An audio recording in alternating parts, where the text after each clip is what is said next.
Because Jacob cursed Reuben, Moses could not override Jacob's pronouncement over Reuben. The best he could do was to make atonement and intercession. And he said, let not Reuben die, and let not his men be few. He couldn't change what Jacob said. Number 2. When Joshua cursed Jericho and said, cursed be Jericho, and cursed be the man who rebuilds the city of Jericho and raise the walls of Jericho, he will lay the foundation with his firstborn son, and will raise the wall, set up the gates with his second-born son. I will show you on Wednesday in the book of Kings how that came to pass. You know who reversed that curse? It took a man with a double portion of a father's anointing by the name of Elisha to reverse that curse and to heal the waters in the land. Let me explain that to you. If, for instance, you have a problem with me and you decide to leave this church, and I said something against you out of provocation and anger, you must make sure that you go to a church and submit to a pastor or a man of God that is more anointed than me.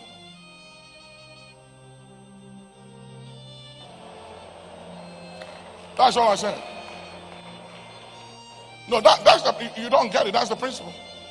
Because if he's not more anointed than me, and if he's not weighty more than me in the spirit, he can't override my words. He can't do it.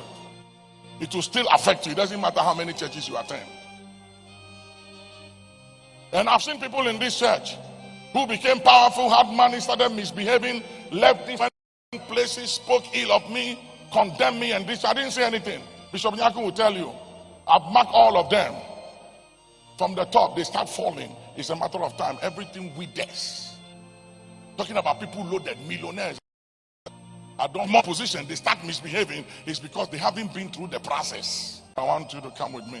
So fathers have power to bless and to curse. I've seen fathers who were nothing, didn't have anything, and they said to their children, because of what you've done for me, may God show you mercy.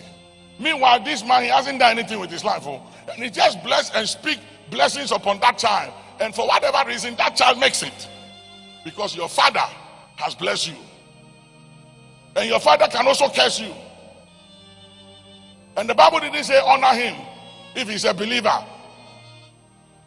Whether he's an idol worshiper or a believer, he's your father.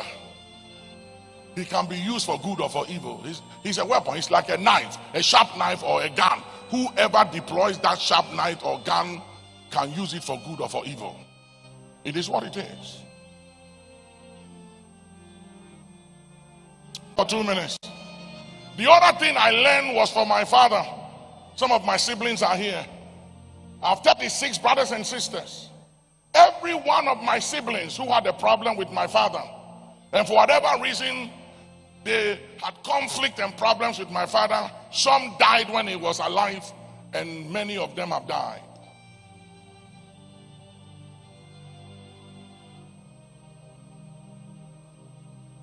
And my sister is here. When my father was dying, he called everybody, and I'm one of the youngest, and he said to everybody, I'm handing you all over to Nicholas.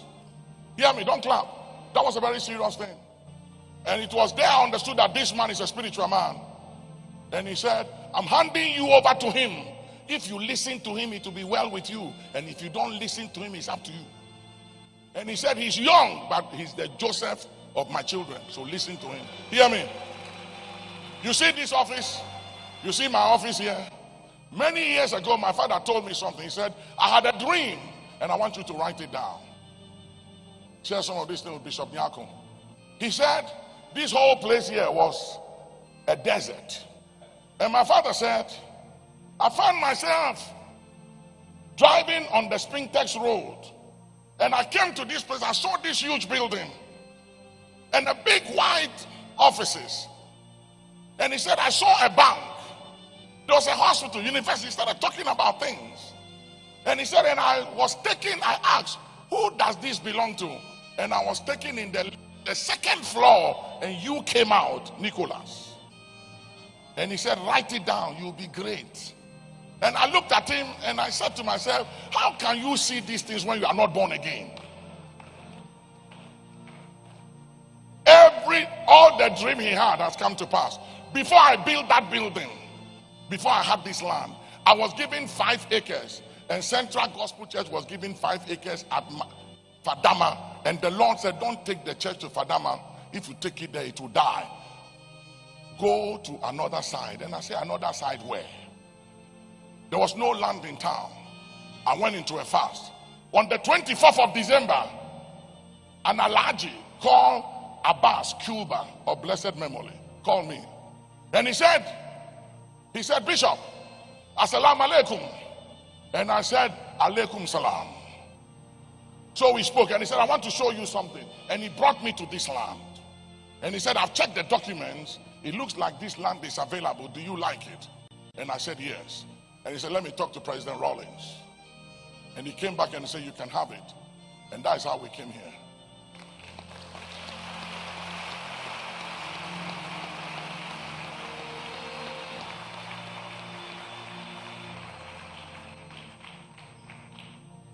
And I realized, one of my fathers called Kwamina, my elder brother.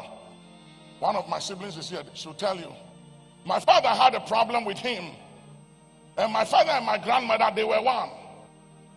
So my grandmother supported my father. And my grandmother told me, talk to Kwamina. And this brother of mine had been to Bible school and everything, my Bible school, to be a minister and all that. So my grandmother said, talk to him, Nicholas. Talk to him to make this thing right with your father. Your father is very angry, and I don't like seeing him angry this way.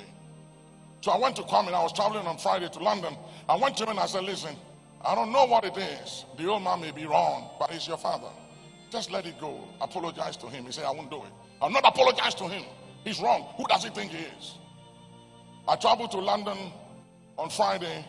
I arrived in London on Saturday morning, and I had a call that he died on Saturday early morning. And you know where they found his body? They found his body between my father's bathroom and the bedroom. His head was lying there, bleeding from his nose and from his ears, not sick. Nothing happened to him. He just bled from his nose and his ears, dead. When I called my father, he said, he's a cursed son. Don't bring his body to my house. From the mortuary, take him straight to the cemetery and bury him. He did not cry. He was not emotional. And I said, who is this man? I'm telling you, hearing me today, natural fathers and spiritual fathers has power. They might not even know it, but Satan knows it, and Satan can use it, and God can also use it.